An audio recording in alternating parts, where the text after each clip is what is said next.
Nah, iya Pak, alat pengokonan. Jadi, nah nanti si ulat itu kalau sudah ini hari ke-5 ke-6. Kalau sudah di SAR 5 itu hari ke-1 sampai hari ke-8. Minimal 7 sampai 8 hari. Setelah hari ke-8 biasanya si tubuh ulat berubah untuk menjadi kokon itu warnanya berubah jadi transparan, herang banyak ketinggalan. Terus dia geraknya lebih aktif, terus dia ngeluarin cairan tina mulut, bukan cairan, benang lah, filamen dari mulutnya. Itu ciri-ciri ulat sudah mengokon. Nah biasanya di hari ke-8 itu belum terlalu banyak si ulat itu dari sekian ribu ulat itu belum banyak Pak. Jadi tetap grafiknya seperti kurva gitunya masih sedikit. Itu bisa kita siapkan seriprim, di bawahnya di alas kertas koran. Kenapa harus dikasih kertas alas koran? Sama alas koran itu salah satunya untuk menyerap si air kencing sama kotoran ulat. Karena si ulat ketika mau mengokon, dia pasti ngabisin dulu kotoran di dalam tubuhnya, kencing, terus ngeluarin kotoran. Nah jadi diserap sama kertas koran yang di bawah alas koran. Nah itu bisa kita ambil, disimpan di seriprim seperti ini Pak. Nah bisa disimpan di situ. Nah nanti di hari berikutnya, hari ke-9 itu biasanya sudah 25% Pak. Sudah 25%. Nah, itu bisa lebih banyak lagi, kita bisa nyiapkan lebih banyak lagi. Di hari ke pengokonan berikutnya itu sudah mencapai 50%. Nah, di saat itu mungkin kita sulit untuk memasukkan satu-satu ulat ke seriprim. Caranya si seriprim ini nanti ditaruh di sini Pak. Si seriprim disimpan di dia. Bawahnya diganjel pakai kertas atau ranting bisa Pak, pakai ranting. Nanti si ulat otomatis ketika sudah cukup makan, cukup tidur, cukup makan, dia naik sendiri Pak sini untuk membentuk kokon. Nah ini nama alatnya seriprim, bahannya dari plastik, harganya cukup lumayan mahal. Tapi bapak-bapak nggak usah khawatir. Yang artinya ketika si ulat sudah cukup makan dan sudah waktunya untuk mengokon, saya tidak punya seriprim karena mahal. Itu tidak jadi masalah Pak. Pada dasarnya ketika si ulat sudah cukup makan, sudah cukup tidur, di saat waktunya sudah mengokon, dia pasti jadi kokon. Walaupun tidak pakai seriprim. Di situ aja Pak. Bahkan di sini pun kalau kita terlambat ngangkat dari tempat ini ke seriprim, dia pasti akan melakukan di sini.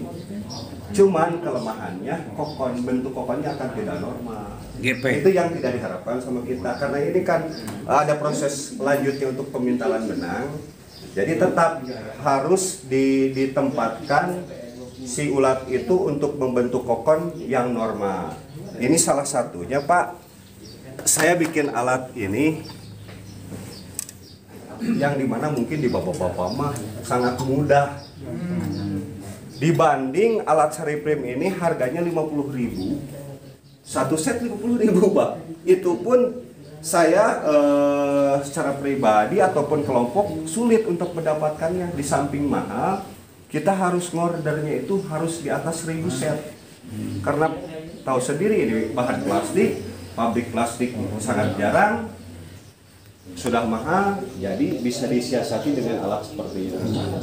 Jadi yang penting ketika si ulat sudah cukup makan, dia pasti sudah saatnya untuk mengeluarkan filamen, membuat kokon, cukup dengan alat ini, bisa lah.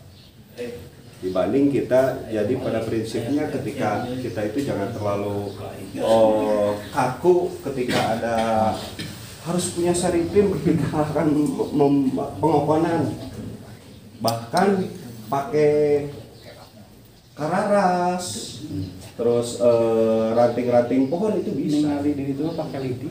Lidi bisa Pak, semua bisa. Cuman nanti ketika kalau seperti ini kan kita sudah kalau lidi, kalau ranting pohon kan itu bentuknya tidak beraturan Pak ya. Tapi kalau dengan alat ini kita sudah diatur Pak lebarnya. Si kokon itu diharapkan hasil pengokoran itu rata normal. Berapa Pak ukurannya ini? Jarak antar? Ini kurang lebih 3 cm Bu. 3 cm ya. 3 kali 3 berarti ya? Jadi dengan ukuran seperti ini kurang lebih 150 sampai 200 ekor. Satu itu cukup Pak, satu tampah itu, satu itu cukup. Enggak, ini satu baki ini kurang lebih ada 400 ekor Pak. Jadi berapa? Jadi Dua ya? 4. Ditumpuk. Ini 150 karena lebih baik minimal itu 150, maksimal 200. Kita lebih baik ngambil di minimal karena dikhawatirkan ada kokon double Pak, disebut kokon double nih seperti ini. Ini di dalam satu kokon ada 2 ulat. Nah ini sudah masuk kualitas tidak bagus kokonnya.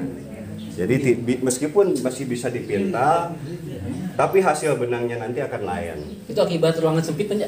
Itu akibat terlalu padat. Makanya di minimal ya antara 150 sampai 200 lah. Luas aja. Ya. Jadi nanti bisa disiapkan Bapak-bapak ketika satu box berarti kan 25.000 ekor. Nah, berarti ini cukup untuk 150 sampai 200. Berarti harus berapa yang disiapkan sama Bapak-bapak alat semua pengokonannya? Ya Lumayan Pak? banyak. 5.000 dibagi 150. Mau. Rata-rata di saat pemeliharaan itu 25 sampai 27 derajat ruangan, suhu ruangan. Hampir 200 Pak, 160 per jam. Iya, itu satu box itu minimal 100 Pak.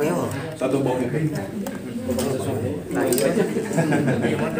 Dikali 50.000. Mana nu itu nu tumpuk? Oh, itu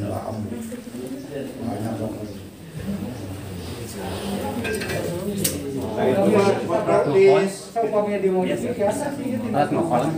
Tumpuknya percayalah. Nah, sama Pak, ini pun sama. Cuman ini bisa alatnya lebih simpel, tapi di saat pengambilan agak ribet, mesti diambil satu-satu. Jadi si ulatnya ditaruh di sini, Pak.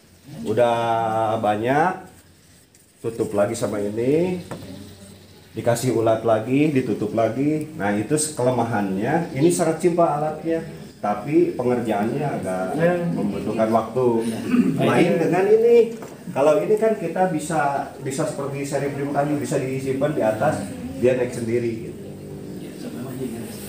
Banyak cara, banyak alat yang bisa. Ini pertanyaan.